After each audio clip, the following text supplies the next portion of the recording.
Гледката от пътеката към двете крепости е величествена.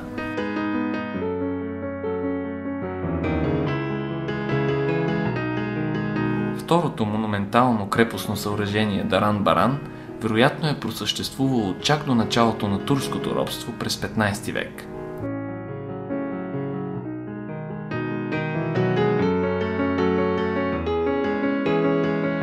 За това говори и названието му – от турското Дъра Амбъра, което означава хамбар за просо. То ни подсказва, че в определен период е използвано като склад за зърнени храни. Според местната легенда и до днес, ако бутнеш с пръчка в дупка по тези скали, започва да изтича просо. Западната страна на крепостта е естествено природно образование.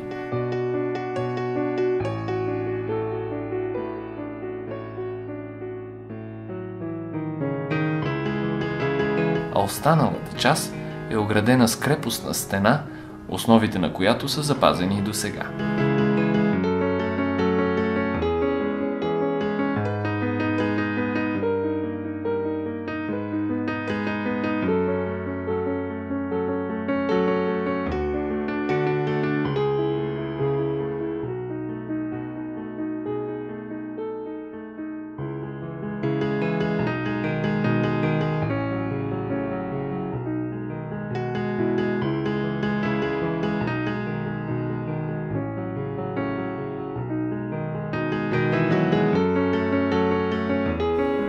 Тук е била разположена предната част на крепостта, в която е настанена охраната.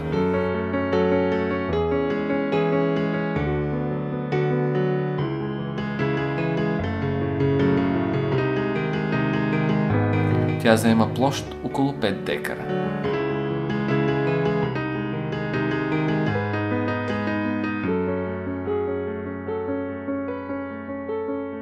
Дебелината на зидовете е около 2 метра, а строежът е типичен за римското строителство.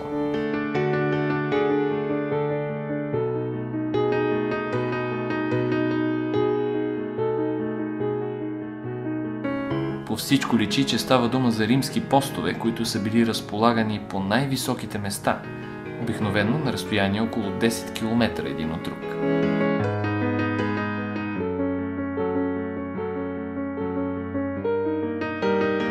Мястото е много добре избрано, защото при ясно време има отлична видимост към цялата околност от естествено укрепения хълм, на който се намира крепостта.